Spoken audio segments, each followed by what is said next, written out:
بسم اللہ الرحمن الرحیم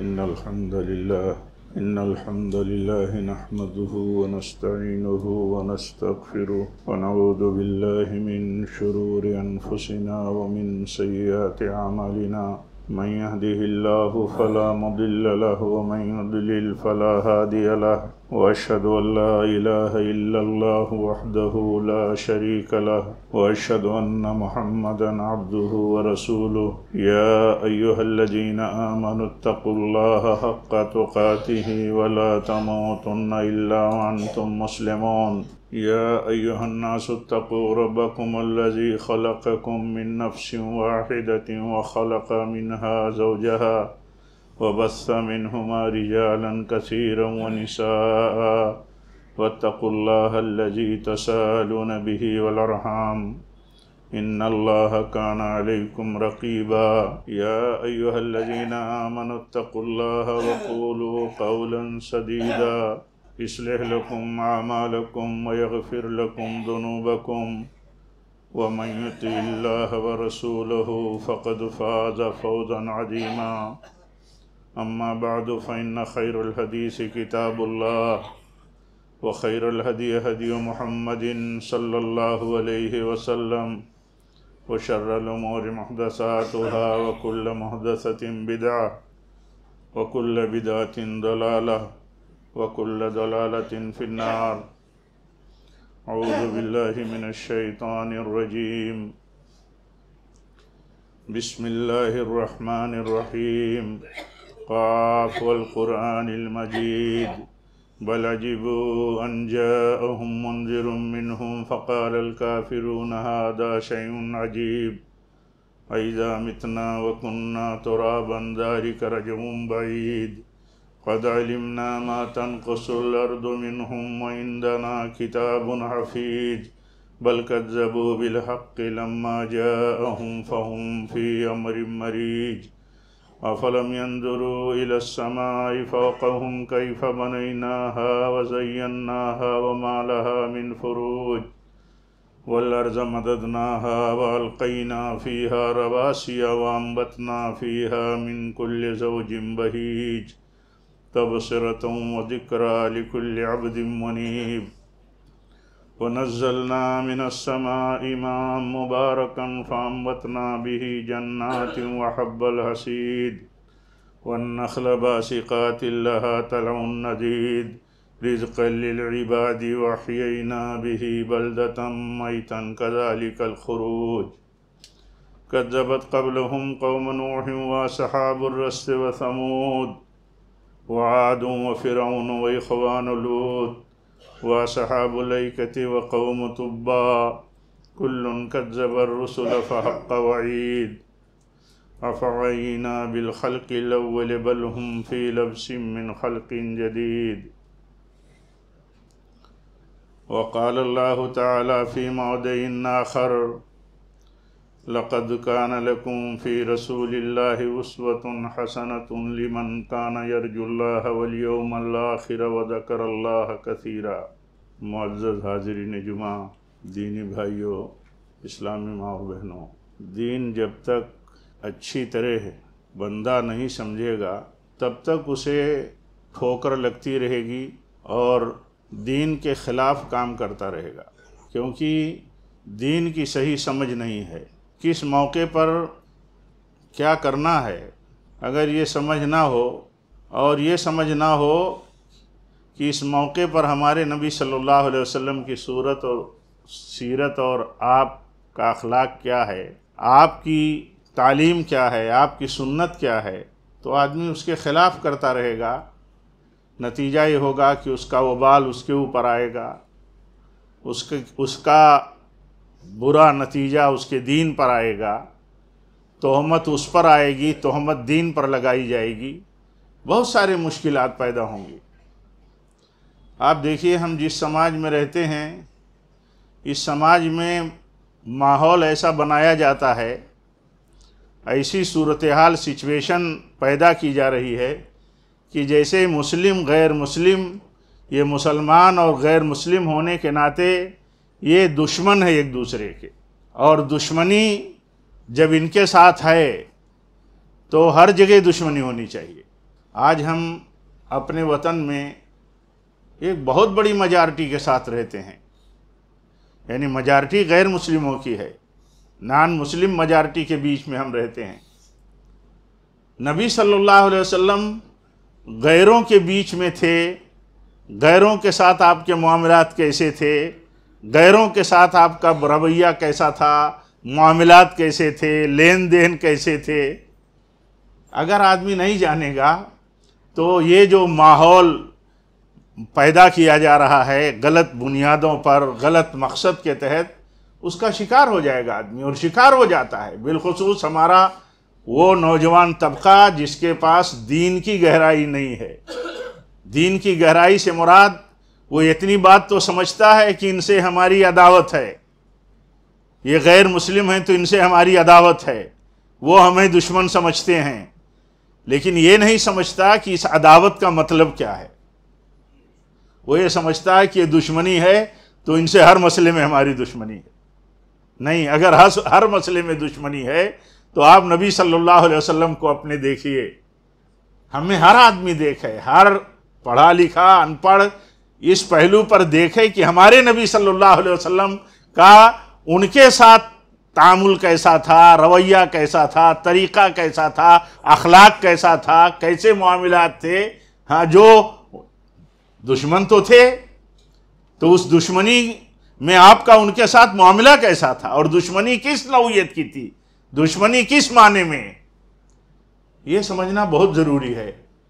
یہ سمجھنا بہت ضروری ہے کہ دشمنی اگر کسی غیر سے ہے یا غیر ہمیں دشمن سمجھتا ہے، اس کی پالیسی کیا ہے وہ جانے، لیکن ہمیں اپنی پالیسی، اپنے دین کا نقطہ نظر، اپنے نبی صلی اللہ علیہ وسلم کا اسوہ حسنہ جاننا چاہیے کہ آپ غیروں کے ساتھ آپ کا برتاؤ کیا تھا۔ ایک چھوٹے سے خطبے میں بہت ساری باتیں تو نہیں، لیکن ایک مثالوں سے ہم سمجھ سکتے ہیں کہ آپ کا انداز اور آپ کا طریقہ کیا تھا۔ آپ صلی اللہ علیہ وسلم نے ہمیں پہلے تو اصول سکھایا ہے۔ اصول کیا سکھایا ہے؟ مسلمانوں میں سب سے بہتر مسلمان وہ ہے جو لوگوں کے لیے سب سے زیادہ کام آنے والا ہو۔ یہ نہیں کہا جو مسلمانوں کے لیے کام آنے والا ہو، یہ نہیں فرمایا اللہ کے نبی صلی اللہ علیہ وسلم نے۔ آپ نے فرمایا تم میں، یعنی میری امت میں سب سے اچھے لوگ وہ ہیں جو لوگوں کے لیے سب سے اچھے ہوں اور سب سے زیادہ فائدہ پہنچانے والے ہوں، نفع لوگوں کو پہنچانے والے ہوں، یعنی لوگوں کے کام آنے والے ہوں۔ لوگوں سے مراد سارے انسانیت ہے، سارے آدم کی اولاد ہے، سارے مسلمان غیر مسلم ہیں، سارے مشرک یہودی کافر نصرانی ہیں، سب ہیں، یعنی سماج میں جتنے انسان بستے ہیں، اللہ کے نبی فرماتے ہیں ان کے لیے جو زیادہ کام آنے والا ہو، ان کے لیے جو زیادہ مفید ہو، نفع بخش ہو، آپ فرماتے ہیں تم میں سب سے بہتر وہ ہے۔ اور آپ نے صرف زبان سے یہ بات نہیں بتائی، آپ نے عمل کر کے بتایا، آپ نے دکھایا عمل کر کے کہ آپ کتنا لوگوں کے کام آنے والے تھے، کیسے لوگوں کے کام آتے تھے۔ نبی صلی اللہ علیہ وسلم نے ایک واقعہ بیان کیا، کہا کہ ایک عورت تھی، بار بار ہم سنتے رہتے ہیں، ہمیں نصیحت لینی ہے اس سے، واقعہ سننا سنانا گزر جانا، لیکن یہ کہ اس سے ہم نے سبق کیا لیا۔ اللہ کے نبی فرماتے ہیں ایک عورت بڑی اچھی تھی، نیک تھی، لیکن ایک بلی کو اس نے باندھ کر کے مار دیا، باندھ کر کے رکھ دیا، نہ تو اسے کچھ کھلایا نہ پلایا، نہ اس کی رسی چھوڑی کہ وہ جائے اللہ کی زمین میں اپنی روزی ڈھونڈ کر کے اپنا پیٹ بھر لے۔ اللہ کے نبی فرماتے ہیں کہ اسے جہنم میں ڈال دیا گیا۔ ایک عورت بری تھی، اخلاق اس کے خراب تھے، اس نے ایک کتے کو جو پانی نہ پا کر کے پیاس سے بلک رہا تھا، تڑپ رہا تھا، اس نے کسی طرح اپنے کپڑے اپنے آنچل سے کنویں میں ڈال کر کے کچھ پانی کھینچا نکالا، اور اس کے بعد کتے کے منہ میں پانی نچوڑ دیا، کتے کی زندگی بچ گئی۔ اللہ کے نبی فرماتے ہیں اللہ نے اسے جنت میں ڈال دیا۔ آپ سوچئے، کتا ایک مخلوق ہے اور اس کی حیثیت کیا ہے، کہ ہماری نظر میں ایک کتے کی حیثیت کیا ہے. انسان آدم کی اولاد، اس کی تکریم، اس کا مقام بہت بڑا ہے. ایک کتے کے کام آ جانے پر اس کے برے وقت میں یہ بخشش کا ذریعہ بن سکتا ہے. اللہ کے نبی نے فرمایا کہ تھی ایک عورت، ایسا ہوا اس کے ساتھ. تو کتنا بڑا سبق ہے، کتنا بڑا سبق ہے اس سماج میں، جس سماج میں نفرت ایسی بھری جاتی ہو کہ اس نفرت کی بنیاد پر ایک مسلمان کسی غیر مسلم کو جب دیکھے تو اس کے دل میں اس کے تئیں کیا ہو، نفرت، غضب، اور وہ کس حد تک جائے کہ وہ اس کے لیے کسی بھی طرح سے اس کے پاس، اس کے دل میں کسی بھی طرح سے کوئی جگہ نہیں ہے. اور یہاں دیکھیے واقعہ کیا ہے، صحیح صورتحال کیا ہے.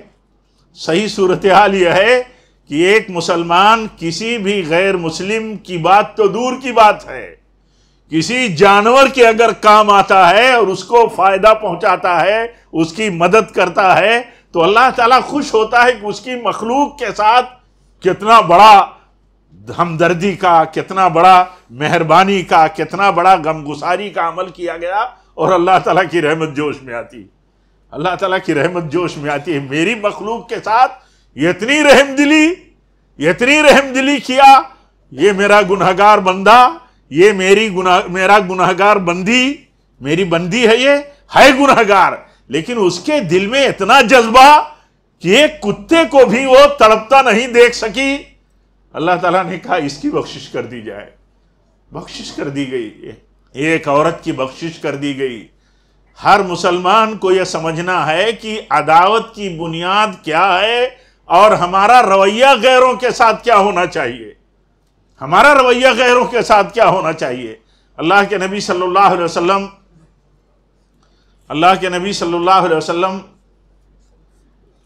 سے پوچھا گیا، حضرت اسماء نے پوچھا اللہ کے نبی صلی اللہ علیہ وسلم سے کہ میری ماں مشرکہ ہیں، یعنی میری ماں کافر ہیں، مسلمان نہیں ہوئی ہیں، لیکن وہ مدد کے لیے آئی ہیں، مدد مانگتی ہیں، کیا کروں؟ تو آپ نے یہ نہیں کہا کہ ٹھیک ہے، آپ نے کہا کہ ان کے ساتھ، اپنی ماں کے ساتھ مدد کر کے صلہ رحمی کرو. کافر ہیں، کافرہ ہیں، مشرکہ ہیں، لیکن سبق کیا دیا اللہ کے نبی صلی اللہ علیہ وسلم نے؟ وہ مدد کی محتاج ہیں، وہ مدد کی محتاج ہیں، اور وہ تمہارے تعاون کے لیے آئی ہیں. وہ چاہتی ہیں کہ تمہاری طرف سے انہیں کچھ مدد ملے تو مدد کرو. اب سوال یہ ہے کہ آخر یہ عداوت ہے کس بات کی؟ ایک مسلمان کی غیر سے جو عداوت ہے وہ کس بات کی ہے؟ عداوت ہے عقیدے سے. عداوت کس سے ہے؟ عقیدے سے. عقیدے کی عداوت کا یہ معنی نہیں ہے کہ اس کے ساتھ ہم اچھا سلوک نہیں کریں گے، اس کی مدد نہیں کریں گے، اس کی خبرگیری نہیں کریں گے، اس کے لیے غم نہیں کریں گے. غم، آپ بتاؤ، جب دشمن ہے تو اس کے لیے فکر کرنے کی کیا ضرورت ہے؟ غم کرنے کی کیا ضرورت ہے؟ جب وہ دشمن ہیں تو ان کے ساتھ فکر کرنے کی کیا ضرورت ہے؟ یہی نقطہ سمجھنے کی ضرورت ہے کہ غیروں کے ساتھ جو عداوت کی بات کہی گئی ہے شریعت میں یا ہمارے دین میں، اس عداوت کا مطلب کیا ہے؟ اس عداوت کا مطلب یہ ہے کہ ایک آدمی اللہ کے علاوہ اللہ کے مخلوق کی پوجا کرتا ہے، اللہ کے کسی بندے کی پوجا کرتا ہے، اللہ کے کسی رسول، رشی منی کی پوجا کرتا ہے. اللہ تعالیٰ نے اپنی مخلوقات میں جتنی چیزوں کو پیدا کیا ہے ان میں کسی کی پوجا کرتا ہے، ایک دو کی یا کروڑوں کی. دل میں عداوت ہے، دل سے بیزاری ہے. کس بات کی؟ اللہ خالق ہے، عبادت کا مستحق اکیلا خالق ہے، رب ہے. اللہ نے جن کو پیدا کیا ان کی عبادت کیسے کی جا سکتی ہے؟ یہ ہے عداوت. دل میں یہ ہے بیزاری. اس بیزاری کا یہ تقاضا نہیں بنتا کہ جو آدمی اس عمل میں مبتلا ہو اس کے ساتھ ہمارا کوئی معاملہ نہیں، کوئی تعلق نہیں، کوئی لین دین نہیں، کوئی ہمدردی نہیں، کوئی مدد نہیں، کوئی اچھا سلوک نہیں، یہ معنی ہی نہیں ہے۔ یہ معنی اس لیے نہیں ہے کہ جن کے پاس علم کم ہے اور جو جذبات پر قوم کو، نوجوانوں کو لے کر کے چلنا چاہتے ہیں، جیسے کچھ دوسرے طبقے کے ظالم لوگ کرتے ہیں، نفرتیں پھیلاتے ہیں، دوری بنانے کی کوشش کرتے ہیں، ہر طرح سے مسلمانوں کو کنگال بنانے کے لیے بے و مددگار ہو جائیں، ایسے کام کرتے ہیں، یہ ان کا طریقہ ہے۔ ہمارا طریقہ کیا ہے؟ ہمیں ان سے جو عداوت ہے، ہمارے دل میں ان کے شرک کی ہے، شرک سے عداوت ہے، ان کے کفر سے عداوت ہے۔ ان سے عداوت اس معنی میں نہیں ہے کہ ان کے ساتھ ہم اچھا سلوک نہیں کریں گے، ان کے ساتھ نہیں ہم جائیں گے، ان کے ساتھ معاملہ نہیں کریں گے، لین دین نہیں کریں گے، کوئی کاروبار نہیں کریں گے، یہ معنی نہیں ہے۔ اور اس لیے یہ معنی نہیں ہے کہ نبی صلی اللہ علیہ وسلم کا دیکھیے طریقہ کیا تھا۔ آپ صلی اللہ علیہ وسلم کا کیا طریقہ تھا؟ نبی صلی اللہ علیہ وسلم مکہ میں جب ظلم سے پریشان ہو گئے تو آپ نے سوچا کہ چلیں طائف چلے جائیں۔ طائف میں کچھ بڑے لوگ ہیں، اگر وہ سہارا دیں گے، مدد کریں گے تو وہاں ہم امن کے ساتھ رہ سکیں گے اور اللہ تعالیٰ کے دین پر، توحید پر رہیں گے اور استطاعت بھر لوگوں کو توحید پہنچائیں گے۔ وہاں گئے تو جو سوچا تھا آپ نے اس کا الٹا ہو گیا، اس کا الٹا ہو گیا۔ وہاں نوجوان اوباش گنڈے ٹائپ کے لوگ آپ کے ساتھ کیا سلوک کیے سب کو معلوم ہے، ہم سب کو بہت پتھر مارا، برا بھلا جو کہا۔ اللہ کے نبی ایک نخلستان میں، ایک باغ میں کھجوروں کے، وہاں آپ ڈھیر ہو گئے، یہ حالت ہو گئی۔ اس مشکل وقت میں بدلی آسمان میں آئی اور بدلی میں جبریل علیہ السلام نمودار ہوئے۔ جبریل علیہ السلام نے اللہ کے نبی سے کہا کہ آپ کی مدد ہوگی اللہ کی طرف سے۔ مدد کے لیے پہاڑ کا فرشتہ آ گیا، کہا ہم آپ کے پاس آئے ہیں، اللہ کی طرف سے ہمیں حکم ملا ہے، اگر آپ کی مرضی ہو، آپ چاہیں تو یہ دو پہاڑیوں کے بیچ میں جو یہ طائف کی آبادی ہے اس کو پیس دیں۔ تو اللہ کے نبی نے منع کر دیا، اللہ کے نبی نے منع کر دیا۔ آپ فرماتے ہیں کہ مجھے امید ہے کہ ہو سکتا ہے ان کی آنے والی جنریشن سے، جو ان کی پشت سے پیدا ہوگی، ہو سکتا ہے کہ وہ ایمان لے آئیں۔ اور ان کے لیے دعا کی آپ نے ان کی ہدایت کی دعا کی کہ اے اللہ انہیں ہدایت دے دے، یہ نہیں جانتے مجھے۔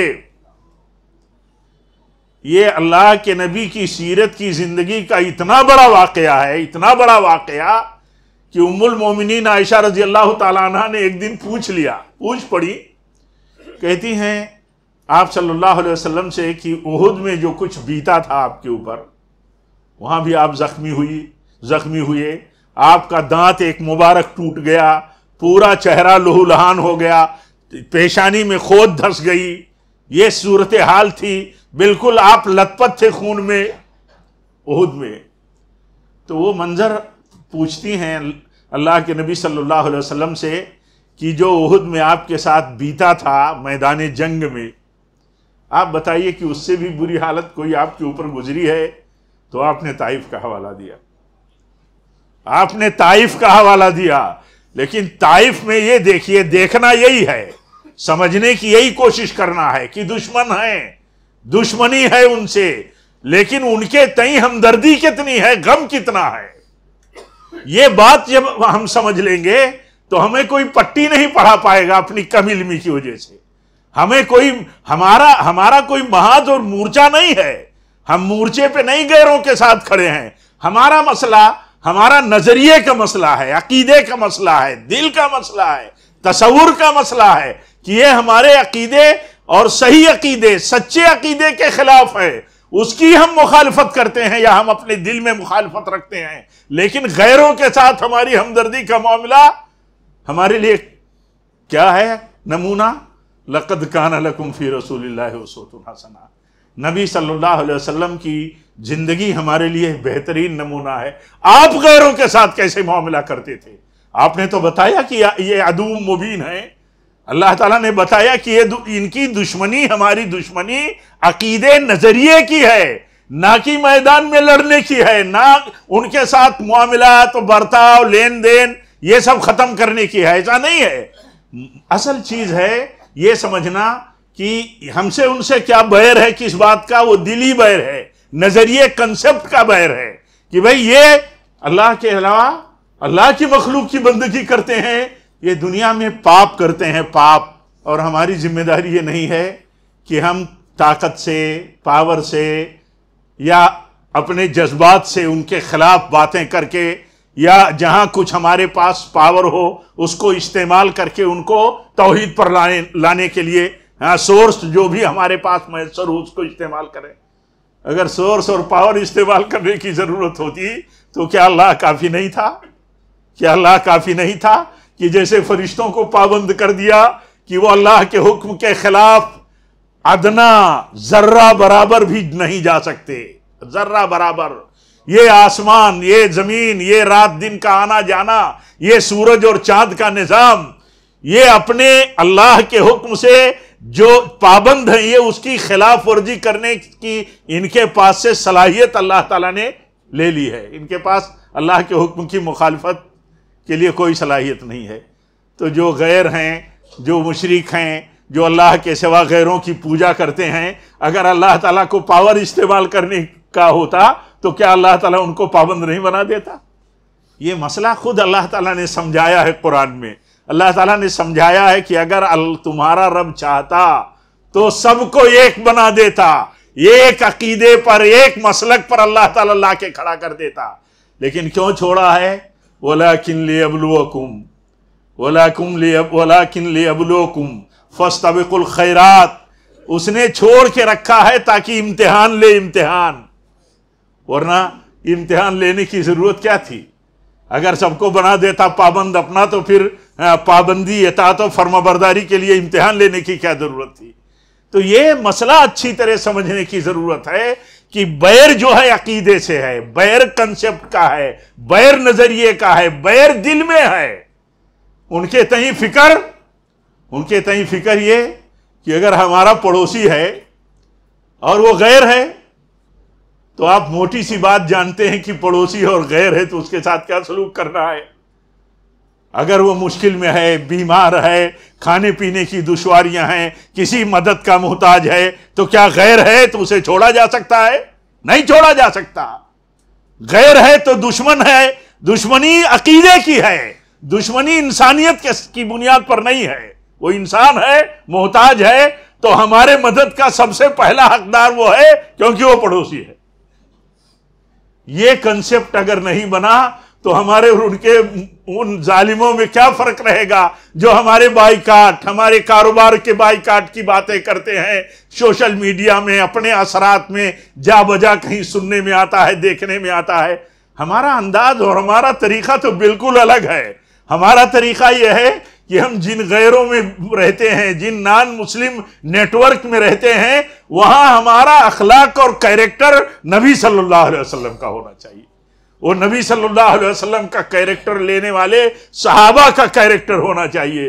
کسی صحابی کے ہاں قربان کی جاتی ہے ایک بکری تو وہ کہتے ہیں، نصیحت کرتے ہیں، کہتے ہیں سب سے پہلے گوشت پڑوسی کو بھیجو۔ تو ان سے کہا جاتا ہے پڑوسی تو یہودی ہے، تو کہا اسی لیے پڑوسی کو بھیجو کوئی بھی ہو۔ اللہ کے نبی کی حدیث سنا دیا، اللہ کے نبی کی حدیث سنا دیا، پڑوسی کا حق کتنا بڑا ہے۔ یہ سمجھنے کی ضرورت ہے۔ کیا سمجھا تھا انہوں نے؟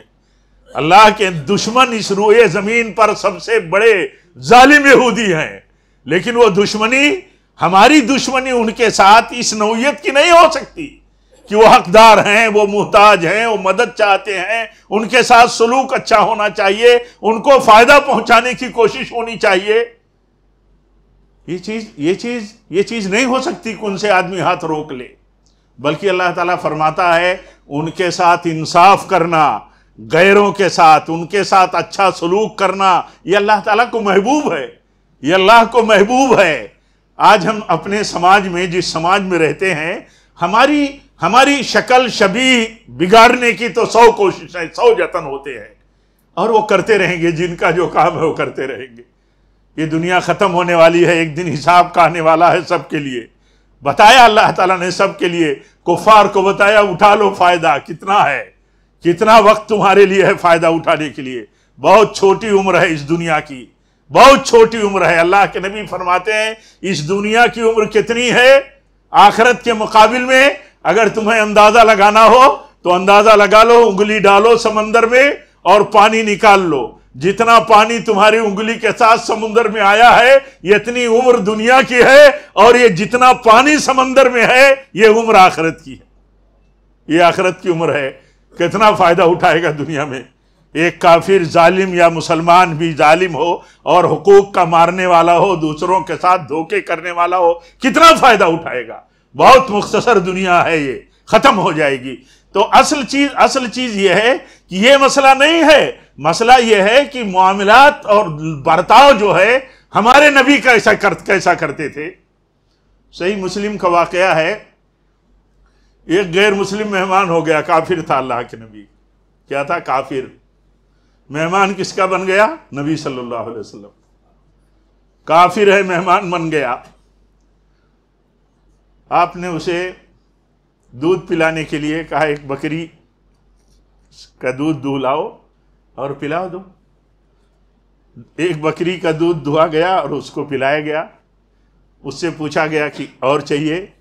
تو اس نے اور طلب کیا، ایک کے بعد دوسری بکری کا، تیسری بکری کا، 7 بکریوں کا دودھ دوہ کر کے اسے پلایا گیا۔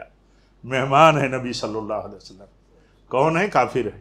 کون ہے؟ کافر ہے، مہمان بنا ہوا ہے نبی صلی اللہ علیہ وسلم کا۔ برتاؤ دیکھیے کتنا بڑا ہے، ایک بکری کا دودھ، دوسری بکری کا، تیسری بکری کا، 7 بکریوں کا دودھ باری باری دوہ کر کے پلایا گیا، تب جا کر کے اس کا پیٹ بھرا، سو گیا۔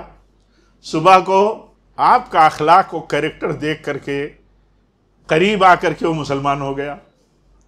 اللہ کے نبی نے صبح پھر فرمایا کہ ایک بکری کا دودھ دھو کے لاؤ، پلاؤ۔ اسے پلایا گیا۔ آپ نے کہا دوسری بکری کا بھی دودھ دھو کر کے اسے پلاؤ، تو کہا نہیں بس آسودہ ہو گیا۔ اسی موقع پر اللہ کے نبی صلی اللہ علیہ وسلم نے فرمایا تھا کہ کافر جو ہے 7 آنت سے کھاتا پیتا ہے اور مومن ایک۔ اسی موقع پر آپ نے فرمایا تھا۔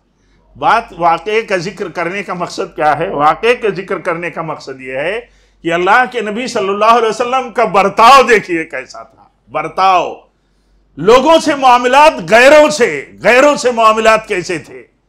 دنیا اگر اس رخ پر جاتی ہو کہ بھائی ان سے معاملات نہ کرو، ان سے لین دین نہ کرو، تجارت نہ کرو، سیاست نہ کرو، غیروں کے ساتھ الگ اپنی سیاست کا پلیٹ فارم بناؤ، تو اللہ کے نبی کا طریقہ کیا تھا؟ اللہ کے نبی کا طریقہ ام المومنین عائشہ رضی اللہ تعالیٰ عنہ بیان کرتی ہیں کہ آپ کی وفات ہوئی تو آپ نے ایک یہودی سے 30 سا، ایک سا 2.5 کلو کا ہوتا ہے تقریباً، 30 سا جو لیا تھا آپ نے، اپنی زرہ کو گروی رکھ کر کے، رہن رکھ کر کے۔ اس سے کیا ثابت ہوتا ہے؟ آپ کی وفات ہو گئی، وہ معاملہ لینا دینا تھا آپ کے اوپر۔ اس کا معنی یہ ہوا کہ پوری سیرت طیبہ زندگی بیت گئی، یہود کے ساتھ اتنی جنگیں اور اتنے مسائل گزر گئے، لیکن اس کے باوجود ان کے ساتھ معاملات جاری تھے، لین دین جاری تھا، مسئلے جاری تھے۔ اور اللہ تعالیٰ نے دیکھیے کیا کہا ہے، اللہ تعالیٰ نے کہا ہے کہ ہم نے رسول کو تو سارے جہانوں کے لیے رحمت بنا کر کے بھیجا ہے۔ رحمت کا معنی اور یا اسی طرح ہمدردی کا معنی، تعلقات کا معنی، لین دین کا معنی، ان کے ساتھ مدد کرنے کا معنی، ان کے ساتھ اچھے سلوک کا معنی، یہ تو اسلام کا کیریکٹر ہے، یہ اسلام کی بلندی ہے، یہی اسلام کی بلندی ہے۔ اللہ کے نبی اللہ کے نبی کے ہاں ایک سردار گرفتار کر کے لایا جاتا ہے اور مسجد کے کھمبے میں باندھ دیا جاتا ہے۔ اللہ کے نبی روز صبح اس کی خیریت پوچھتے ہیں تو کہتا ہے بہتر ہے، کیا چاہتے ہو؟ چاہتے ہیں کہ بھئی ہمیں چھوڑ دیں، جتنا مال چاہیے لے لیں، لیکن اللہ کے نبی پھر چھوڑ دیتے ہیں، یہاں تک کہ وہ سارے اخلاق اور برتاؤ جو کچھ اس نے دیکھا اتنا متاثر ہوا، مسلمان ہو گیا، مسلمان ہو گیا۔ اللہ کے نبی نے کہا چھوڑ دو اسے، جانے دو، یہ سردار ہے، اپنے قوم کا قیدی بنا کر کے لایا گیا تھا، مسجد نبوی کے کھمبے میں باندھ رکھا گیا تھا۔ بعد میں اللہ کے نبی نے کہا چھوڑ دو، گیا، جب اسے چھوڑ دیا گیا تو گیا اور نہا کر کے آیا اور کلمہ پڑھ لیا۔ عداوت اور مطلب تعلق، دیکھیے دونوں کا فرق، یہ باریک فرق ہے، یہ بہت باریک فرق ہے۔ اگر اس فرق کو اگر آدمی نہیں سمجھے گا تو فتنے میں پڑے گا، فتنے میں لوگ ڈال دیں گے۔ ہمارے ہاں اسی نقطہ نظر کو سمجھنے کی ضرورت ہے، ساری امت کو، سارے مسلمانوں کو، بالخصوص اپنی میجارٹی میں رہنے والے غیروں کے بیچ میں جو ہم رہتے ہیں، ہم کو اللہ تعالیٰ فرماتا ہے یہ رسول ہمارا عجیب ہے، عجیب رسول ہے یہ۔ اللہ تعالیٰ فرماتا فَلَعَلَّكَ بَاخِعٌ نَفْسَكَ عَلَىٰ آثَارِهِمْ إِن لَّمْ يُؤْمِنُوا، یہ مومن نہیں ہوں گے تو جان دے گا ہے میرا رسول۔ دیکھیے ایک دشمنی الگ اور ایک مصیبت اتنی بڑی اپنا لے کر کے بیٹھے ہیں کہ یہ مسلمان نہیں ہوں گے تو اپنا ہی تڑپ رہے ہیں، پریشان ہیں۔ یعنی ان کی اسی سے ثابت ہوتا ہے کہ عداوت اور برات جو ہے، وہ عداوت اور برات جو ہے ان کے شرک سے ہے، ان کی بدعقیدگی سے ہے، ان کے کفر سے ہے۔ یقیناً یہ سب سے بڑا پاپ ہے اللہ کے ہاں، لیکن انسان ہونے کے ناطے، سماج میں رہنے کے ناطے جو مصلحتیں ہیں انسان اور سماج کی ایک دوسرے کے ساتھ، عقیدے کی حفاظت کرتے ہوئے ان ساری چیزوں کو سمجھنا ہے۔ اور اس کے سمجھنے کا بہت موٹا سا اصول ہے، کسی بھی مسئلے میں بہت موٹا سا اصول، کہ نبی صلی اللہ علیہ وسلم ہمارے لیے بہترین نمونہ ہے، نبی صلی اللہ علیہ وسلم ہمارے لیے بہترین نمونہ ہے۔ لَقَدْ كَانَ لَكُمْ فِي رَسُولِ اللَّهِ أُسْوَةٌ حَسَنَةٌ، یہ کنسپٹ صحیح رہے گا تو ہم صحیح راہ پہ چلیں گے۔ انجام کار کچھ بھی ہو، لیکن ہم تو اپنے صحیح موقف اور صحیح کنسپٹ پر ہی رہنے والے ہیں، یہی مطالبہ ہے ہم سے۔ اللہ تعالیٰ نے اسی چیز کی تعلیم دی، اسی چیز کی تلقین ہمیں کی، اور اللہ کے نبی صلی اللہ علیہ وسلم یہی کرتے تھے۔ اتنا سب ہوتے تھے، حالات اتنے خطرناک، اور آپ ہر وقت پریشان رہتے تھے یہ لوگ مسلمان نہیں ہوں گے تو نجات کیسے پائیں گے، جہنم سے بچیں گے کیسے۔ ایک یہودی لڑکا تھا، اللہ کے نبی کے ہاں خدمت کرتا تھا، بیمار ہو گیا تو اللہ کے نبی اس بیماری میں جا کر کے اس سے کہتے ہیں مسلمان ہو جا بیٹے، مسلمان ہو جا بچے، مسلمان ہو جا۔ اس کے ابا بھی موجود ہیں، وہ اپنے ابا کی طرف دیکھتا ہے اور نبی صلی اللہ علیہ وسلم کی طرف دیکھتا ہے، تو یعنی ابا سے گویا کہ کچھ اشارہ چاہتا ہے، تو ابا اشارہ کرتا ہے، اس غلام بچے کا باپ کہتا ہے ابو القاسم کی تم اطاعت کر لو، ابو القاسم جو کہتے ہیں یعنی نبی صلی اللہ علیہ وسلم، مان لو اس کو، تو مسلمان ہو گیا۔ اللہ کے نبی باہر جب نکلتے ہیں تو کہتے ہیں الحمدللہ، الحمدللہ، یہ بچہ اسلام لانے کے بعد آگ سے بچ گیا، اللہ کا شکر ہے کہ اس نے اسے آگ سے بچا لیا۔ یعنی اتنا غم، اتنا فکر، اتنا اچھا تعاون، معاملات، یہی سمجھنے کی ضرورت ہے۔ میں اپنے اس خطبے میں یہی میسج دینا چاہتا تھا کہ برات اور عداوت الگ چیز ہے، اور برتاؤ اور حسن سلوک اور معاملہ داری میں ایک بلند کیریکٹر ثابت کرنا، رحم دلی، نفع پہنچانا، ہمدردی کرنا، اپنوں کے ساتھ تو کرنا ہی ہے، غیروں کے ساتھ کر کے نبی صلی اللہ علیہ وسلم کی سنت کا سب سے بڑا پیروکار بننا، یہی اصل ہم سے مطلوب ہے کہ جو جتنا بڑا دیندار ہے، اہل الحدیث ہے، سچا ہے، کسی بھی فیلڈ میں ہے، وہ یہ ثابت کرے غیروں کے ساتھ کہ وہ ایسے ہی ہے جیسے ہمارے نبی صلی اللہ علیہ وسلم۔ اللہ تعالی ہم سب کو دین کی صحیح سمجھ عطا فرمائے، اسی صحیح سمجھ کی روشنی میں اللہ تعالی ہم سب کو زندگی گزارنے کی توفیق دے۔ جب تک اللہ تعالی ہمیں زندہ رکھے، اپنے تقوی پر رکھے، اپنے نبی صلی اللہ علیہ وسلم کی سنت اور اسوہ حسنہ پر رکھے، صحابہ کے مسلک پر رکھے، اور جب بھی ہماری موت ہو تو اسی پر ہو۔